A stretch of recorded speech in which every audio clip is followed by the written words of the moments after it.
Souvent, le souci qu'on rencontre quand on a des attentes, c'est qu'on peut être déçu et plus facilement que si on n'allait pas voir un film avec des attentes. Je sais pas si c'est clair en fait finalement ce que je viens de dire, mais je veux dire en tout cas que souvent je me porte des attentes. Ça fait quelques années que j'ai un classement des films que j'attends le plus dans l'année, et le plus souvent les films qui se trouvent en haut de cette liste des films que j'attends le plus, j'en suis plus facilement déçu, et souvent ces films là se retrouvent soit dans les flops, soit très très proches d'y entrer. Ce qui a poussé à ce que je fasse beaucoup plus attention au niveau de mes attentes de films, et au niveau du fait que j'en attends de moins en moins, hormis quand c'est un projet qui sort un peu de nulle part. Et le film dont on va traiter aujourd'hui sort vraiment un petit peu de nulle part, parce que j'en ai entendu parler il y a quelques mois. Il est sorti en Belgique en ce début d'année, il me semble fin janvier, mais il n'y a jamais eu aucune date en France, il n'y en a toujours pas. Mais ce film, grâce au confinement, est disponible en VOD sur le net. Ce film, c'est Gretel et Hansel. C'était ma deuxième attente de l'année sur ma liste. Le premier, c'est Peninsula. Est-ce que j'ai été déçu?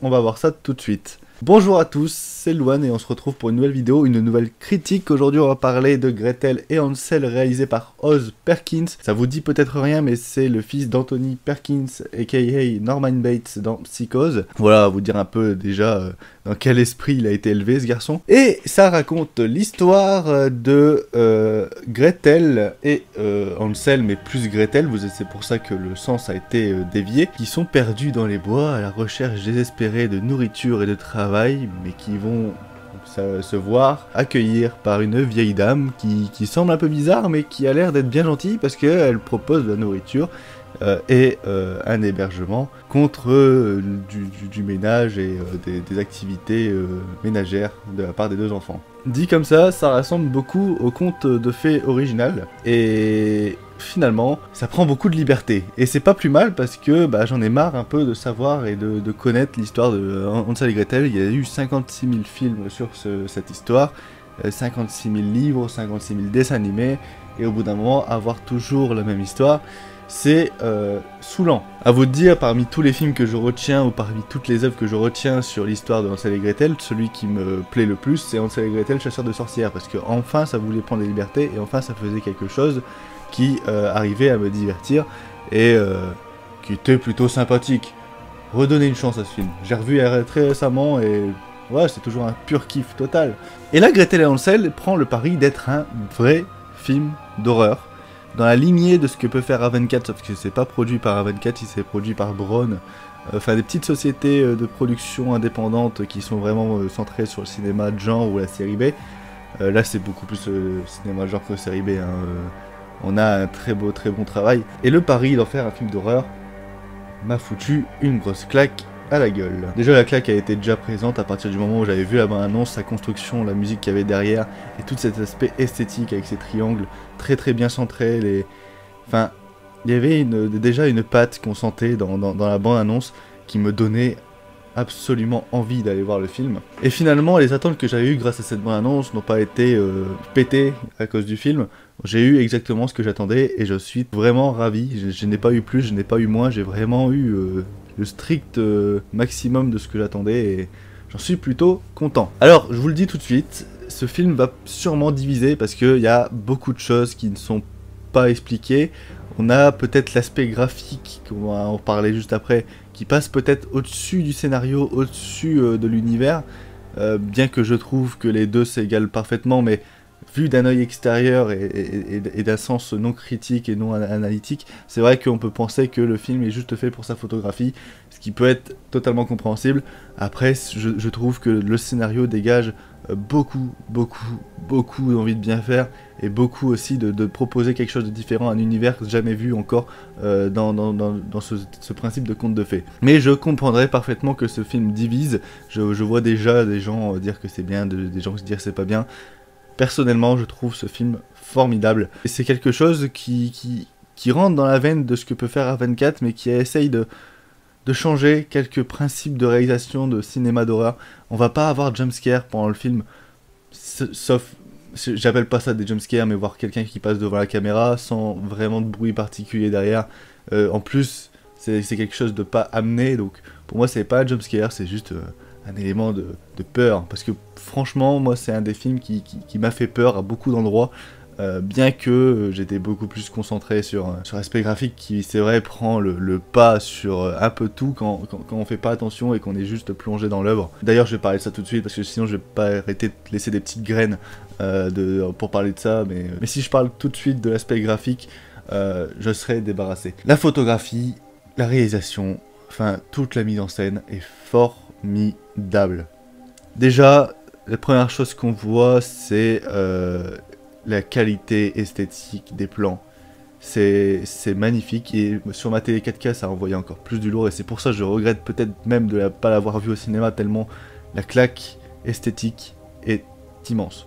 Je sais pas qui est le chef-op, mais il a fait un taf de malade, parce que chaque lumière, chaque élément de fumée, chaque arbre, chaque construction du plan en lui-même est travaillée en amont pour proposer des plans qui sont graphiquement absolument formidables. Le choix également de prendre un objectif grand angle pendant tout le film, c'est perturbant, et en plus ça renvoie une sorte de mystification des plans de la forêt, ce qui rend une forêt qui de base pourrait être classique, lambda, parce que ça, je suis sûr c'est une forêt comme tu peux avoir à côté de chez toi si tu habites en campagne, etc. Mais le fait d'avoir pris vraiment un objectif grand angle, ça te change toute la perspective, et ça te rend la forêt qui pourrait paraître classique absolument effrayante. Également, il y a un choix aussi, c'est qu'il y a très peu de passages en caméra épaule, mais quand on en a, plus souvent dans les films, quand on fait des passages en caméra épaule, quand on va suivre des personnages, en tout cas en utilisant la technique de la caméra épaule, ça va être de dos. Comme ça, on voit le décor, on voit la direction.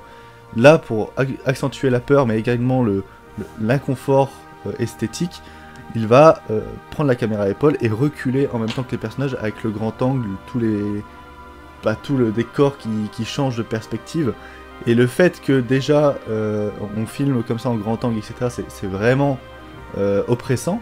On a vraiment le visage des acteurs qui transmet leur peur aux spectateurs. Mais on a également le fait qu'on ne voit pas dans quelle direction on va, dû à l'arrière. Donc du coup, des fois, on va même voir la réaction du personnage par rapport à ce qui se passe devant elle, plutôt que nous, et ce qui nous met dans l'inconfort aussi, et ce qui nous perturbe, et ce qui nous fait peur, enfin, des petites trouvailles comme ça qui sont peut-être rien, mais qui dans le film rajoutent beaucoup à l'ambiance intrinsèque du film, et le spectateur en prend plein la gueule. Également, en parlant des plans, l'introduction elle-même du film qui est faite en voix off par un personnage qui va expliquer un peu son histoire, etc. L'introduction est-elle filmée en cinémascope, cadrée en cinémascope en tout cas, même un peu moins je pense, mais on apprend, ça expose un peu l'histoire, etc., bien qu'on comprend très peu de choses. Dès que le générique va passer, le générique sobre, mais tout ce qu'il faut. Le générique,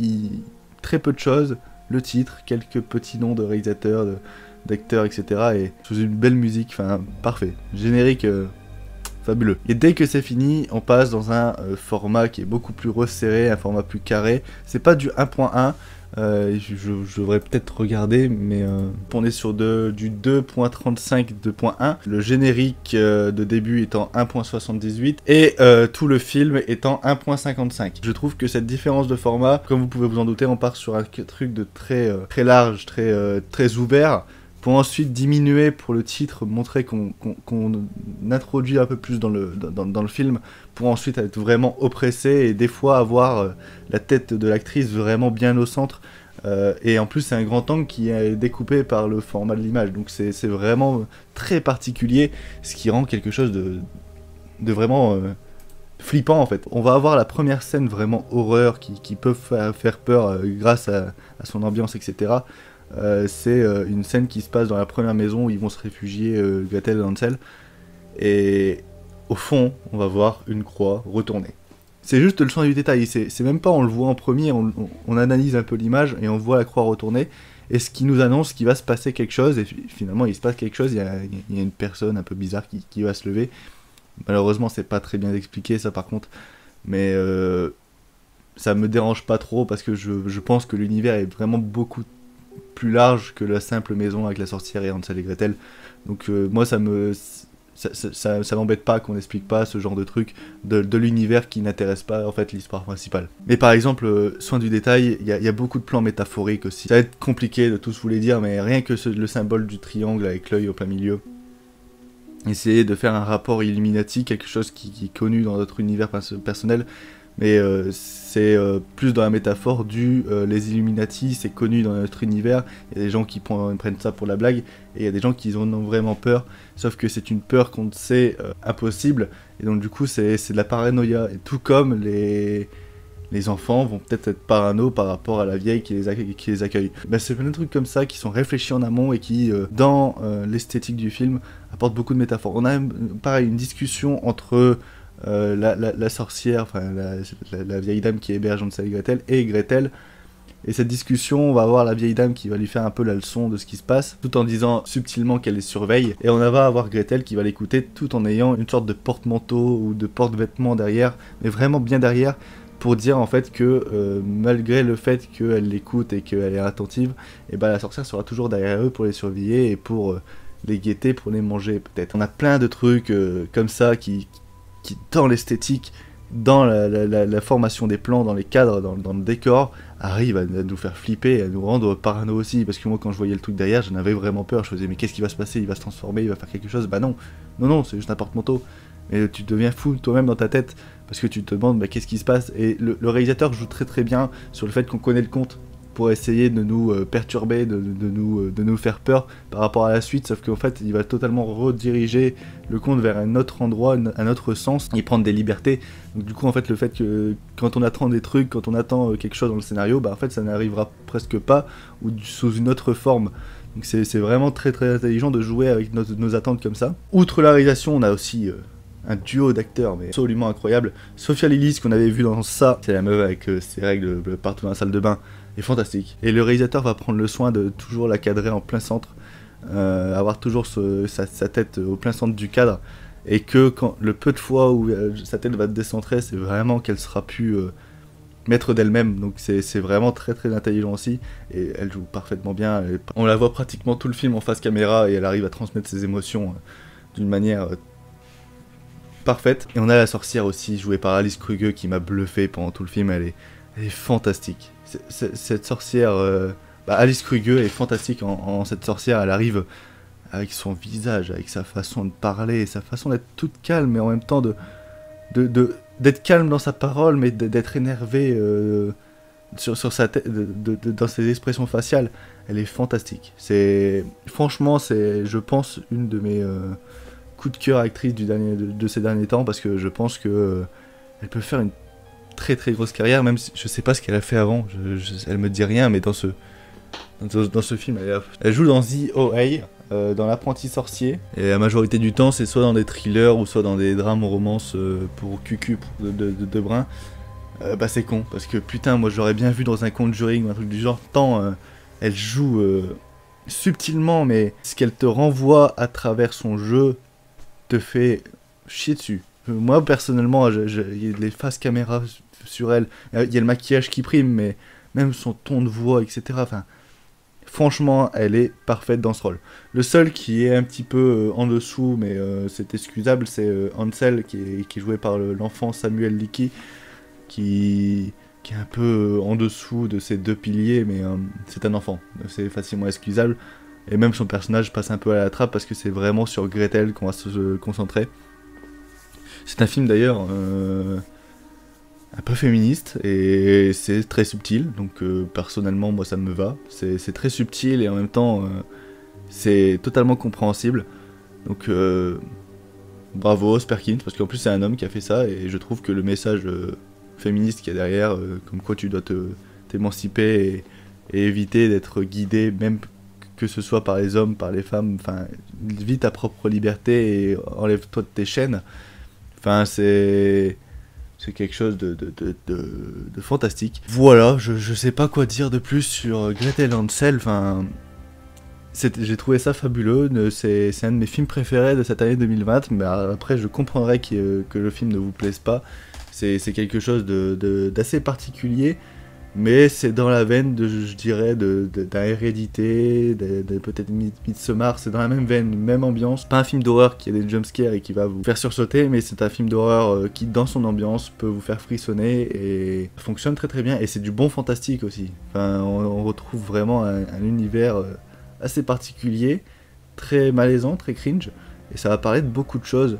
Ça parle aussi de tout le harcèlement, grâce à une scène au tout début où elle va parler à un vieux qui va lui demander si elle est vierge, etc. Enfin, ça parle de beaucoup de choses, avec beaucoup de subtilité, et avec beaucoup de maîtrise, surtout au niveau de la réalisation et de la mise en scène. Donc Gretel et Hansel, je vous le recommande. Pendant cette période de confinement, ça vous permet de peut-être avoir une ambiance cinématographique sur votre télé. Si vous avez une bonne télé, une télé 4K ou machin, si vous trouvez un fichier qui pète à la gueule, bah ça peut être vraiment intéressant et vous allez passer un excellent moment horrifique, fantastique et visuel. Voilà. J'espère que cette critique de Gretel et Hansel vous aura plu. N'hésitez pas à aller voir le film, à aller voir mes autres vidéos, mes autres critiques. Sur ce, on se retrouve très prochainement pour un nouveau film de 2020 qu'on va parler. Je pense que ça va être un film dans la même veine que Gretel et Hansel, mais encore je ne suis pas sûr. Sur ce, bisous à tous, à la prochaine, ciao.